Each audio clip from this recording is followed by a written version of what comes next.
90,2 Serambi FM, Syederon, selamat pagi saya ucapkan untuk Anda. Alhamdulillah seperti biasa kita bisa kembali lagi untuk berbincang dalam program Bedah Kitab Indatu spesial di hari Sabtu di bulan Ramadan, selama bulan Ramadan ya. Tepatnya di hari ini tanggal 9 Mei 2020. Dan tentunya juga kami mengucapkan juga duka cita kepada saudara-saudara yang sudah terdampak ataupun juga rumahnya sudah terkena banjir dan sebagian yang juga mengungsi. Semoga juga air bisa surut dan kita juga tetap bisa beraktivitas normal seperti sedia kala. Amin. Dan alhamdulillah juga saudara seperti biasa kami juga turut mengundang Anda untuk bisa bergabung bersama kami dalam program Bedah Kitab Indatu di 0651 637172 atau di 0811 689020. Dan selain itu juga Anda bisa mendengarkan langsung melalui perbincangan kita melalui live streaming di www.serambifm.com atau juga langsung menyaksikan video streaming kita melalui Facebook Radio Serambi FM. Dan alhamdulillah pagi hari ini juga sudah hadir seperti biasa Bapak Tarmizi Hamid yang tahu ini merupakan Cik Midi. Mungkin Anda lebih mengenai Cik Midi ya, yang merupakan pemerhati sejarah dan juga kolektor manuskrip Aceh. Selamat pagi Cik Midi, Assalamualaikum. Waalaikumsalam warahmatullahi wabarakatuh. Sehat ya Cik? Alhamdulillah sehat. Kondisi rumah aman Cik dari banjir? Aman dari banjir. Alhamdulillah. Semoga kita juga berharap hujannya bisa reda Cik ya. Dan saudara-saudara lain juga bisa aman begitu rumahnya. Baik, nah Cik, pagi hari ini kita akan berbincang mengenai tema yang tidak kalah menariknya terkait juga dengan sistem pemerintahan ketatanegaraan juga begitu ya, Mahkota Alam warisan ketatanegaraan Aceh yang kosmopolitan. Nah, kalau kita berbicara mengenai ketatanegaraan Aceh zaman dahulu kemudian Aceh dengan zaman sekarang, sekilas apa sih Cik bedanya begitu? Menurut Anda seperti apa? Silakan. Selaku seorang pemerhati sejarah juga ini. Baik, terima kasih banyak. Judul yang mungkin yang menarik ya untuk pagi hari ini, Mahkota Alam warisan ketatanegaraan Aceh yang kosmopolitan. Di samping ini manuskrip Aceh kan banyak sekali peninggalannya, di samping manuskrip keagamaan lain. Jadi manuskrip politik tata negara juga tidak kalah dalam diproduksikan pada abad yang lalu oleh para ulama kita, para intelektual yang ada di Aceh. Ya, ketika ditanyakan tadi bagaimana perbedaannya orang-orang tua kita dulu dengan sekarang, kalau kita lihat dari manuskrip ya jauh sekali berbeda. Beliau-beliau itu sangat potensial dalam penulisan manuskrip, apalagi dalam bulan-bulan Ramadan ini. Dalam bulan Ramadan ini di Aceh dulu paling sibuk untuk menulis berbagai macam manuskrip. Bukan sibuk untuk istirahat tidur begitu Cik ya. Ibadah untuk menulis kitab-kitab yang dibutuhkan, yang disuluh oleh para raja-raja yang ada di Aceh. Ya, saya kira kanun Mahkota Alam ini sangat visioner, sangat memandang. Artinya dengan lintas batas waktu yang tidak terjangkau arah pemikiran dari kanun Mahkota Alam ini.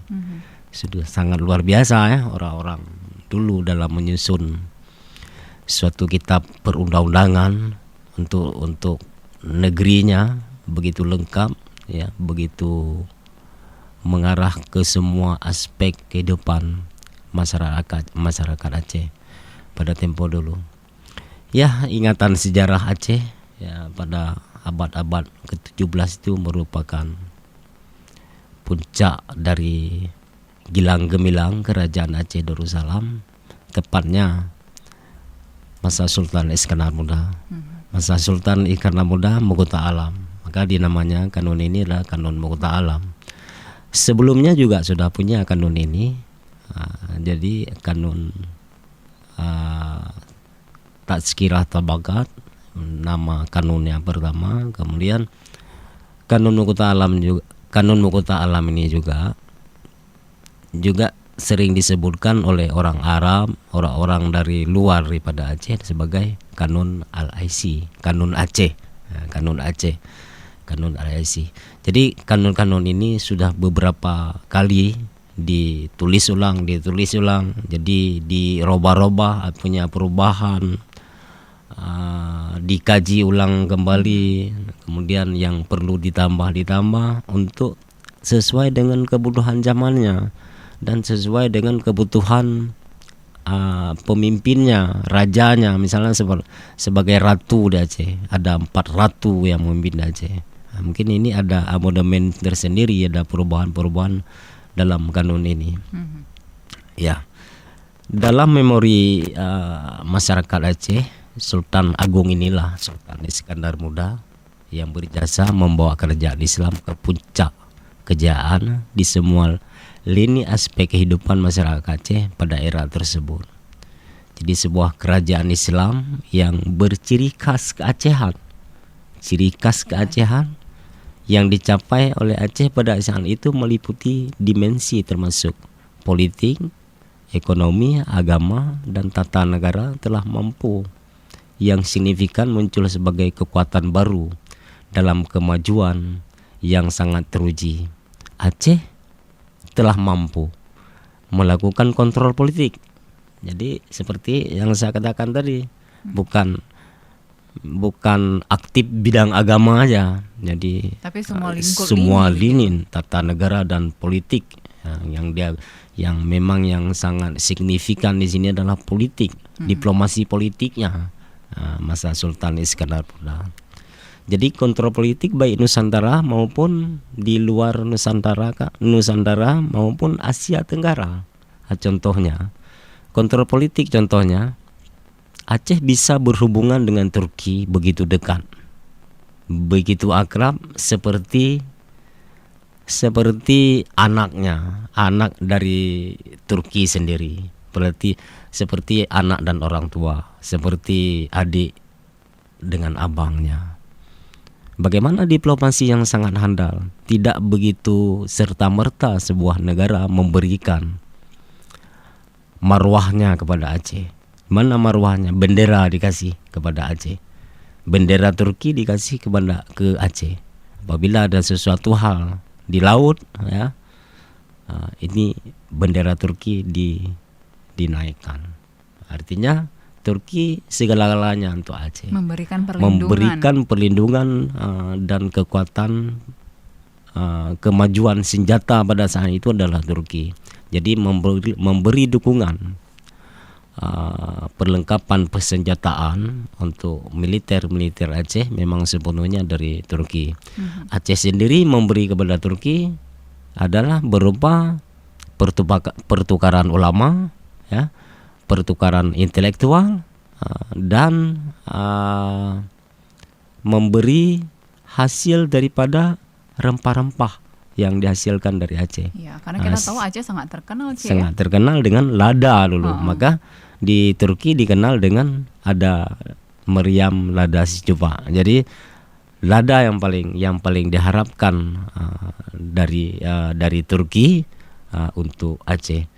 Kemudian satu lagi, kontrol politik yang dilakukan oleh masa era Sultan Iskandar Muda yang dibuat kanun ini lebih lengkap lagi adalah kontrol politik dalam pendudukan Aceh terhadap Malaysia.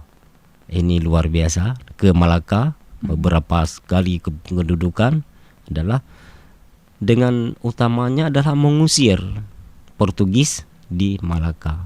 Untuk apa diusir Portugis di Malaka? Karena keberadaan Portugis di Malaka mempengaruhi saudaranya yang beragama Muslim. Jadi orientasinya itu. Jadi tidak membiarkan saudara Muslimnya masuk Portugis itu mempengaruhi agama-agamanya. Kemudian jalur yang paling strategis, jalur emas pada saat itu adalah Selat Malaka. Jadi Selat Malaka dilakukan oleh dagang Aceh atau Aceh Mendagang adalah daerah-daerah prioritas yang sangat sentral dalam perdagangan Muslim dari Aceh. Jadi takut terganggu pembayaran UPT pajak dari hasil lempah bumi di Aceh untuk disetorkan ke kerajaan Aceh Darussalam terganggu dengan kehadiran Portugis di Malaka. Disitulah terjadi penyerangan beberapa kali ke Malaka.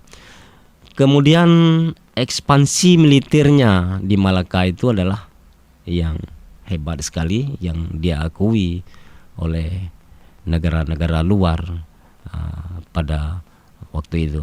Kemudian dalam Nusantara sendiri, Aceh juga pernah ekspansi militernya, kontrol politiknya, mengusir Portugis di Demak dan Jepara. Jadi orang Jepara, kerajaan Demak, Jepara, Aceh datang ke sana membantu kerajaan Jepara dan Demak untuk mengusir Portugis. Jadi kontrol politik, cara orang Aceh berpolitik dan lihainya diplomasi telah ditunjukkan pada abad ke-17.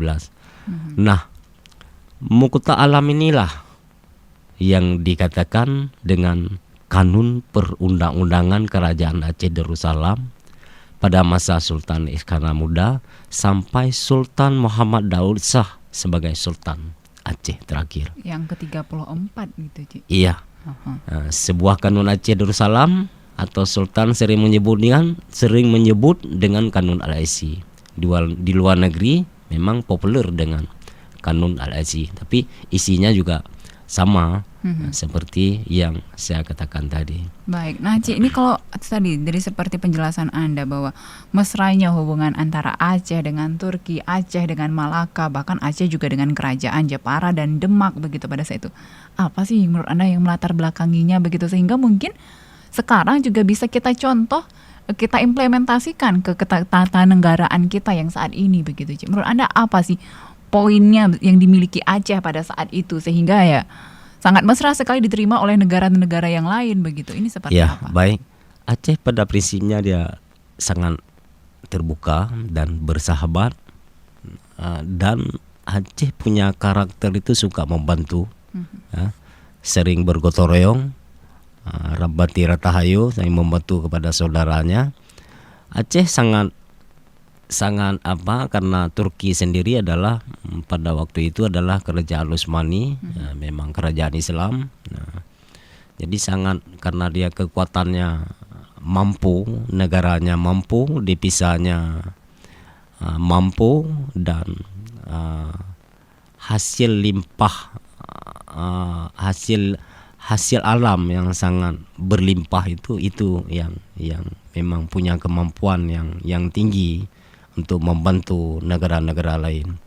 Ya, tujuannya Aceh ya membuat hubungan, mengklaim Pariaman, Riau, Batak, Sumatera Utara. Untuk Aceh ini adalah memang tujuannya adalah untuk mengusir Portugis.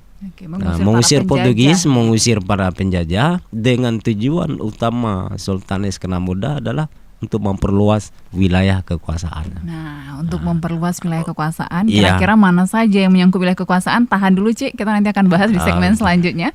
Dan untuk Anda Syedara Lun juga yang penasaran kira-kira wilayah Kesultanan Aceh meliputi apa saja sih pada masa dahulu begitu. Kita ingin tahu betapa jayanya Aceh di masa lampau, dan kita berharap untuk generasi sekarang juga bisa mengingat atau minimal yang belum tahu bisa menambah pengetahuannya. Pastikan jangan kemana-mana, tetap terus stay tune di 90,2 Serambi FM, Laguna Beritana.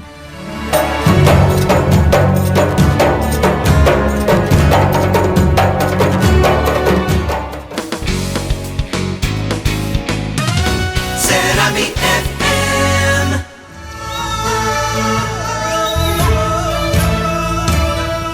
.2 Serambi FM Syederul, terima kasih Anda masih bersama kami dalam program Bedah Kitab Indatu dengan tema kita Mukuta Alam, Warisan Ketatanegaraan Aceh yang Kosmopolitan. Dan pastikan juga Anda bisa bergabung bersama kami di 0651637172 atau di 0811689020. Dan kami ucapkan juga selamat bergabung untuk Anda yang mungkin baru saja bergabung melalui live streaming di www.serambifm.com atau juga yang menyaksikan langsung melalui Facebook kita, live Facebook ya, di Radio Serambi FM. Dan juga masih bersama dengan Cik Midi di pagi hari ini. Nah, Cik, tadi sebelum kita break, sebelum iklan, Anda mengatakan bahwa luas sekali wilayah Kesultanan Aceh. Nah, kira-kira wilayah Kesultanan Aceh itu meliputi apa saja sih, Cik? Begitu, maksudnya daerah mana-mana saja begitu? Ya, baik. wilayah Kesultanan Aceh, terutama di Acehnya sendiri, dia dibagi-bagi pantai barat selatan, pantai timur, itu juga tercantum dalam Kanun Mukhta Alam LIC. Itu tercantum. Kemudian sampai dia ke Malaka, ke Malaysia di sana. Kemudian Aru, kemudian Deli, Pariaman, Padang, nah itu berada dalam kekuasaan Aceh. Jadi ada negeri-negeri yang sudah ditaklukkan. Jadi masing-masing daerah itu dinamakan dengan pemerintah daerah dulu. Jadi pemerintah pusatnya tetap di Kutaraja, di Banda Aceh. Jadi tugas di situ semua adalah tugas-tugas daripada Wali Nanggro, ya, untuk mengambil seluruh hasil alam, upeti dari semua pendapatan hasil alam untuk dikirim ke Banda Aceh, ya gunanya ya untuk rakyat, ya gunanya membeli persenjataan dan sebagainya untuk meneruskan operasional dari Tata Negara Aceh Darussalam itu di masa Sultan Iskandar Muda. Jadi semua aspek kehidupan, ya, ilmu pendidikan, daya dan semua menjadi puncak dari segala-galanya. Makanya Aceh mencapai kejayaannya yang sangat tinggi itulah pada saat Sultan Aceh, ya, Sultan Iskandar Muda. Baik, Najib, kalau kita berbicara mengenai ketatanegaraan zaman dahulu begitu ya, yang sangat terkenal begitu, apalagi juga mungkin kalau kita baca manuskripnya mungkin tidak bisa kita bandingkan dengan yang sekarang begitu sempurnanya begitu komplitnya yang dibuat sedemikian rupa begitu. Nah, di dalam manuskrip tersebut ataupun juga di dalam Kanun Mukhta Alam tersebut mengenai rukun-rukun negaranya ini biasanya terdiri dari apa saja? Baik. Kanun Mukhta Alam yang pertama itu bersumber utamanya dari Al-Quran dan Hadis, Ijma Ulama dan Qiyas. Jadi seperti saya katakan, asal mula dari kanun ini adalah Tazkirah Tabakat, jadi kitab pedoman pemerintah Aceh, kitab pedoman pemerintahan perdana Kerajaan Aceh Darussalam sebelum adanya Sultan Iskandar Muda. Jadi berubah-berubah, disalin-salin ulang. Kemudian yang disusun oleh Syekh Abdullah Aisy seiring dengan pembentukan Kerajaan Aceh Persatuan. Kerajaan Aceh Persatuan. Jadi seluruh raja-raja kecil dikumpulkan dan bersatu menjadi Kerajaan Aceh Darussalam yang berpusat di Kutaraja, Banda Aceh sekarang. Dengan raja pertama seperti kita tahu bersama, Sultan Ali Ibrahim Mugayasa. Kemudian inilah kitab undang-undang Kanun Mukhta Alam LIC terakhir dilakukan penyalinan ulang menjadi atas dasar dari Kanun Mukhta Alam LIC oleh Tengku Dimulik dan segala komentar dalam Syarah Tazkirah Tabakat. Jadi ini diperbanyak, ditulis kembali oleh juga dari keturunan dari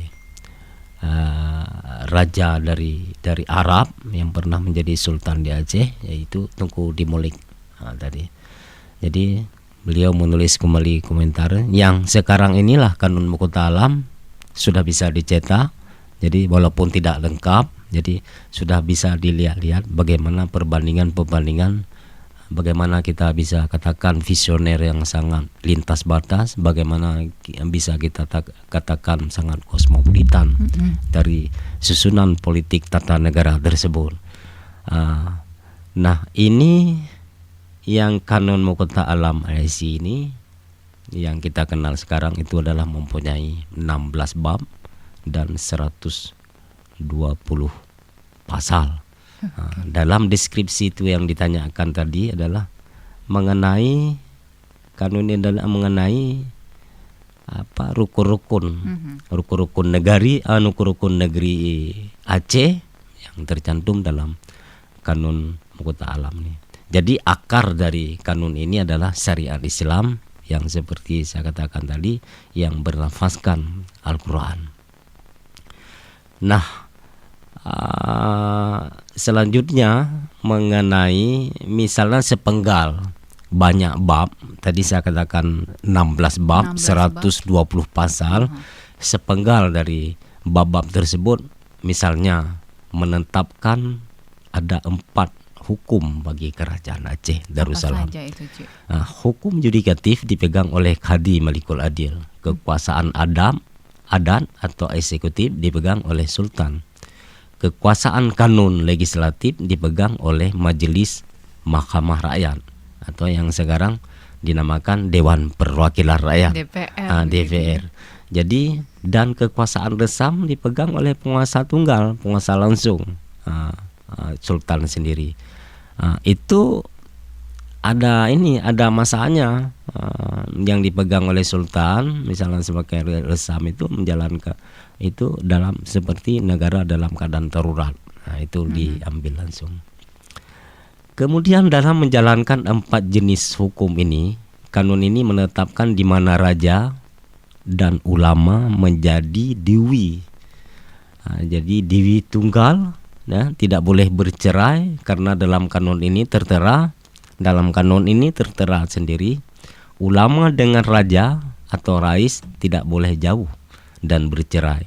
Sebab jikalau ulama bercerai dengan rajanya sendiri, niscaya binasalah negeri ini. Karena pada dasarnya ini menggunakan syariat Islam, konsep dasarnya. Kemudian seperti ditanyakan tadi, rukun kerajaannya, bahwa Kanun Mahkota Alam menetapkan 4 rukun kerajaan Aceh. Pedang. Jadi ada pedang keadilan, jadi disimbolkan dengan pedang keadilan. Jika tiada pedang, maka tiada kerajaan. Nah, itu konsep dasar dari kanun ini. Kemudian yang kedua, kalam. Kalam, jika tiada kitab dan undang-undang, maka tiada kerajaan. Kemudian yang ketiga, ilmu.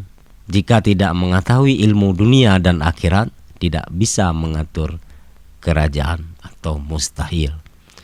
Keempat, kalam. Jika tidak ada bahasa, maka tidak bisa berdiri kerajaan. Baik. Itu 4 dari pilar dari rukun Aceh Darussalam. Mulai dari pedang keadilan, yang tercantum dalam Kanun Mahkota Alam. Baik.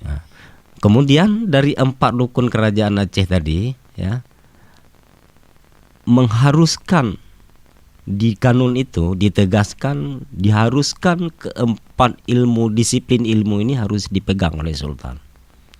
Walaupun harus dikuasai, walaupun ini bersifat keturunan monarki, harus dikuasai.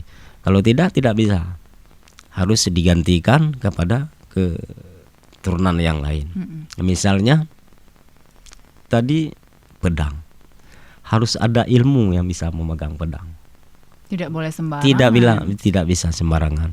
Jadi simbol ini harus ada ilmu bisa memegang perang. Berarti ini adalah ilmu militer, ilmu persenjataan, jadi harus mahir. Ya, apalagi pada zaman itu banyak sekali penjajahan, penyerangan terhadap Aceh.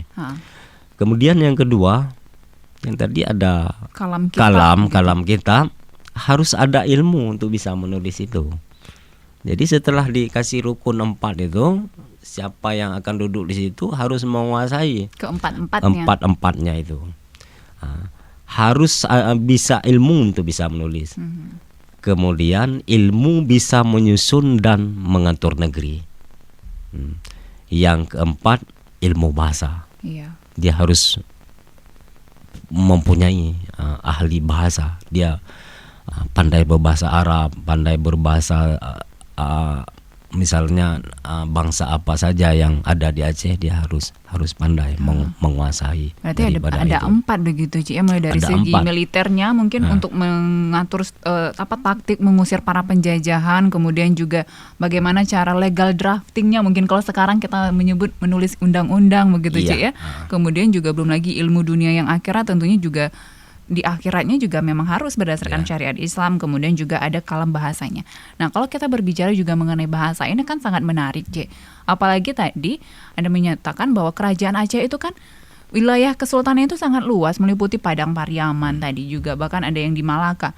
Bahasa persatuan ataupun kesatuan yang digunakan itu bahasa apa? Apakah bahasa Aceh? Baik, Begitu? bahasa di dalam kanun Mukhota Alam, bahasa yang digunakan di Aceh, bahasa resmi nasionalnya, bahasa resmi negeri Aceh Darussalam itu ada 3. Bahasa Arab untuk agamanya. Oke. Nah, jadi Sultan harus pandai Arab. Jadi karena memang itu yang ditetapkan, dipertegaskan dalam kanun Mukhota Alam. Bahasa di situ harus mempunyai ilmu bahasa. Jadi karena di Aceh ada 3 bahasa nasionalnya, bahasa Arab untuk agamanya, Sultan harus menguasai itu. Kemudian bahasa Melayu untuk diplomasi, untuk transformasi, untuk bahasa, kalau kita sekarang katakan bahasa internasional, bahasa Melayu, bahasa pengajian dalam istilah manuskrip. Jadi sebagai bahasa diplomasi antar bangsa dari Aceh. Kenapa begitu? Karena kitab-kitab yang kita dapatkan di luar negeri yang dari Aceh juga semua yang berbahasa Melayu dan Arab. Semua berbahasa Melayu. Jadi bisa dikatakan bahasa Melayu sudah dikenal pada era-era tersebut begitu luas di mancanegara, di luar negeri. Kemudian bahasa yang tidak diketahui oleh penjajah, bahasa orang Aceh satu lagi adalah bahasa Aceh sebagai bahasa nasionalnya, sebagai bahasa ibunya, ya, sebagai bahasa sehari-harinya, bahasa lokal. Tapi orang Aceh pada saat itu jarang menggunakan bahasa Aceh. Kenapa sih alasannya? Lebih kepada Arab. Begitu perbandingan dengan era sekarang. Era dulu Aceh, Kesultanan Aceh, masa Kesultanan Aceh, anak-anak SMP sehari-hari sudah berbahasa Arab. Karena itu bahasa keseharian juga. Bahasa keseharian juga bahasa Arab di Aceh. Jadi kalau ditanyakan tadi bagaimana perbedaan antara zaman Kesultanan Aceh dulu dengan sekarang, sangat jauh berbeda. Aceh dulu sudah mengembangkan konsep visioner yang kosmopolitan untuk ke depan, yang tiada batas, yang artinya tidak punya waktu lintas batas, baik intelektual ulamanya itu, ya. Jadi lintas batas. Jadi potensial ulama yang dilahirkan pada abad-abad kerajaan Aceh Darussalam itu lintas batas dan lintas zaman. Gimana lintas zaman? Abdul Rauf sudah 4 abad sudah meninggal dunia. Abdul Rauf, Tunku Syah Kuala, Nurdin Ar-Raniri, Syekh Hamzah Al-Fansuri, Samsuddin As-Sumatrani, Fakih Jalaluddin, Muhammad Khatib Langgin dan sebagainya. Banyak ulama-ulama hebat yang ada di Aceh yang sangat potensial menulis manuskrip. Tapi 4 abad mereka sudah tidak ada lagi, tapi sampai sekarang dibicarakan, tidak habis-habis dibicarakan. Di semua kampus, ya, di semua kampus Islam di dunia tidak habis untuk mencari referensi dari seorang Syekh Abdul Rauf, dari seorang Nurdin Ar-Raniri, dari Hamzah Fansuri. Jadi dunia sangat berkembang jauh ke depan. Jadi syekh-syekh ini terus diperdebatkan. Jadi disinilah saya katakan bahwasanya produk dari karya-karya masa lalu yang masterpiece, ya, yang masterpiece, yang luar biasa itu, yang lintas zaman itu dibicarakan. Oke, terbukti hasilnya. Terbukti begitu. hasilnya dan dibicarakan. Kenapa? Karena dia meninggalkan bukti dan karya yang luar biasa. Baik, menarik sekali Cik. Tentunya juga kita akan melanjutkan perbincangan ini di segmen akhir begitu nantinya dalam program Bedah Kitab Indatu. Dan untuk Anda Syederun jangan kemana-mana, tetap terus stay tune di 90,2 Serambi FM Laguna Beritana.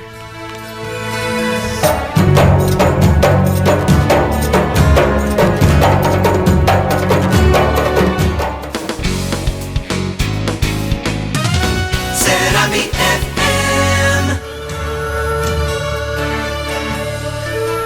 90,2 Serambi FM Syederun, terima kasih Anda masih bersama kami dalam segmen akhir dalam program Bedah Kitab Indatu. dengan tema kita yaitu Mahkota Alam, warisan ketatanegaraan Aceh yang kosmopolitan. Dan masih bersama Jimmy di pagi hari ini. Nah, tadi banyak sekali yang sudah kita bahas ya, mulai dari sistem pemerintahan atau sistem ketatanegaraan,nya, kemudian juga mulai dari rukun-rukunnya, wilayah kesultaannya, bahasa yang digunakan dan lembaga-lembaganya juga tadi sudah dijelaskan. Ada yang eksekutif, yudikatif kalau bahasa kita yang sekarang begitu. Nah, kira-kira nih Cik, mengingat waktu kita juga singkat sekali begitu, pelajaran apa sih yang bisa kita ambil dari warisan ketatanegaraan yang sehingga nantinya bisa juga kita ambil dan kita implementasikan ke sistem kita yang sekarang begitu. Ini seperti apa? Apakah menurut Anda masih bisa warisan ketatanegaraan dahulu kita implementasikan ke sekarang? Seperti apa? Silakan. Baik, terima kasih. Bagus itu. Ya, tidak salahnya ya. Jadi kedua ilmu ini, ilmu masa lalu dan ilmu masa kini dipadukan. Jadi diambil yang sesuai dengan kanun Mahkota Alam juga begitu. Jadi sering dilakukan perubahan-perubahan sesuai dengan kebutuhan dari zaman itu sendiri. Saya sangat setuju kalau Aceh ini kan dia salah satu provinsi di Indonesia yang bersyariat Islam yang luar biasa, sambutan dari negara-negara Islam lainnya. Aceh di sini berprinsip ya harus seperti ini karena berlandaskan kepada Al-Quran semua. Jadi seperti kanun ASI ini menetapkan bahwa karena ini bersumber dari Al-Quran, jadi menetapkan sultan dulu. Jadi dia berbicara dengan sultan aja dulu sebelum yang lain. Dia menetapkan sultan bahwa jika pertama raja itu harus berilmu dunia dan akhirat. Kemudian yang kedua, kuat iman, takut kepada Allah, malu kepada Rasul Allah, dan serta mengerjakan syariat Nabi. Nah, ini kanun yang diperintahkan kepada gubernur sekarang misalnya. Kanun yang diperintahkan kepada gubernur sekarang, dimisalkan ya. Kemudian beramal soleh, keempat berbuat adil kepada sekalian rakyatnya, kelima melawan nafsu setan, keenam maksud selamat dunia, bahagia dunia dan akhirat. Kemudian dibalikkan, jika raja zalim, maka yang pertama jahil perbuatannya. Itu jawabannya tadi. Kalau raja itu zalim, jadi perbuatannya adalah jahil. Kemudian yang kedua fasik dan daib. Fasik dan daib daripada imannya. Kemudian yang ketiga asi kepada Allah dan zalim hukumnya. Keempat beramal dengan amalan maksiat. Dia beramal tapi dengan amalan maksiat. Kelima menurut hawa nafsu setan. Keenam maksud selamat di dunia saja. Itu kalau sultan zalim. Jadi maksudnya mereka bermain di dunia saja. Kemudian kalau kita kembalikan sekarang, kita cuma 5 tahun. Jadi kebutuhannya hanya sampai 5 tahun itu. Tapi rakyat menanti yang paling komprehensif, yang paling terjamin semuanya. Nah, saya kira untuk membahas kanun-kanun ini butuh waktu yang lama, yang begitu sangat sih. lama karena banyak pasal, banyak bab. Tapi ini adalah permulaan aja yang dibahas. Ini belum dibahas yang paling menarik lagi, gelar ada di dalamnya, gelar oleh balang itu. Kemudian mahkamah yang ada di dalam itu, lembaga-lembaga negara yang ada di dalam, karena mengingat waktu yang demikian sempit tapi kalau ada waktu bisa kita gelar, misalnya gelar kehormatan, gelar raja, gelar jabatan, gelar kehormatan gelar karena jabatan di samping raja, gelar kehormatan di samping gubernur sekarang asisten 1, asisten 2. Nah, kalau di Aceh bukan begitu. Karena jabatan di samping sultan kemudian gelar Sultan Alauddin, kepala agama Khalifah Allah, itu gelar. Alauddin itu gelar. Nanti dia kepala agama. Khalifah Allah kepala pemerintahan tertinggi di Aceh. Kemudian ada gelar Bangka Bumi. Bangka Bumi itu Perdana Menteri. Kemudian ada Kadi Madikul Adil, Hakim Agung. Kemudian ada Waliul Mulki, mufti besar. Jadi ini yang ada sekarang, Kurukun Katibul Muluk yang ada sekarang, yang ada di Aceh kita. Jadi sekretaris kerajaan dulu. Nah, kalau kita misalnya lihat Katibul Muluk, Kurukun Katibul Muluk sekarang, berarti dia sekda. Sekretaris daerah. Sekda dia, bukan wali nanggro. Berarti sekda dia. Sekretaris dari daerah. Ini sekretaris dari Sultan. Kemudian Syah Bandar, pengusaha pelabuhan, Bintara, ajudan Sultan. Jadi gelar-gelar itu semua paling banyak, kemudian lembaga-lembaganya paling banyak. Nah, perlu diingat semua gelar-gelar ini, Mangka Bumi dan semuanya, dan kanun-kanun Mahkota Alam Al-Aisi ini banyak dipakai oleh orang lain, negara lain sekarang. Terutama Pahang dan Brunei Darussalam memakai sampai sekarang. Gelar-gelar itu mereka yang pakai. Kita tidak pakai lagi karena apa yang saya katakan tadi, ini sangat kosmopolitan, sangat komprehensif semua. Jadi bisa kita bayangkan bagaimana para intelektual dulu dalam menyusun sebuah kitab undang-undang ketatanegaraannya yang begitu kosmopolitan, jauh lintas batas waktu visionernya ke depan demi anak cucunya yang hidup di Aceh Darussalam. Dia pikir kita tetap berada dalam lingkaran kerajaan Aceh Darussalam. Ulama-ulama dulu memang itu yang dipikirkan. Nah, mengingat waktu kita nih, Cik, sebagai closing statement singkat saja, apa yang ingin Anda sampaikan terkait juga dengan tema kita hari ini? Karena kanun ini sangat inspiratif, visioner, dan kosmopolitan, tanpa menafikan dari eksistensi dari konsepsi teoretikal kontemporer yang disajikan pada kanun ini, yang dibahas pada kanun ini, diharapkan dapat memperkaya khasanah sejarah, ilmu tata pemerintahan, politik, sosial, kultur, ekonomi, dan semua aspek kehidupan lainnya sebagai kearifan dari sejarah peninggalan masa lalu, kearifan sejarah konsepsi yang substantif sebagai prinsip dasar kita untuk menjadi faktualitas kesejarahan sebagai sumber inspirasi dalam berbangsa dan bernegara yang akan datang. Baik, terima kasih C atas waktunya juga, atas ilmu pengetahuannya. Mungkin bagi saya pribadi yang tidak mengetahui akhirnya bisa tahu begitu dengan kita membedah kitab ini dan manuskrip-manuskrip yang sudah Anda sampaikan. Dan kita berharap juga di lain kesempatan kita bisa berbincang lagi C ya. Selamat beraktivitas. Assalamualaikum. Waalaikumsalam warahmatullahi wabarakatuh. Nah, Syederon, itu dia tadi yang sudah disampaikan oleh Cik Midi selaku pemerhati sejarah begitu dan juga kolektor manuskrip Aceh. Meskipun itu hanya sebatas warisan, kita berharap itu tidak hanya sebatas warisan begitu, tapi tetap bisa kita implementasikan. Apalagi tadi berdasarkan syariat-syariat Islam begitu yang sangat kental, yang tentunya juga akan membawa hidup kita jauh menjadi hidup yang lebih sempurna dan juga terarah lagi. Terutama juga bagi sistem pemerintahan yang harus bersih, yang mengacu kepada syariat Islam, syariat Allah. Dan untuk Anda juga jangan kemana-mana, tetap terus stay tune karena kita akan kembali ke program Sensasi Aceh Melayu.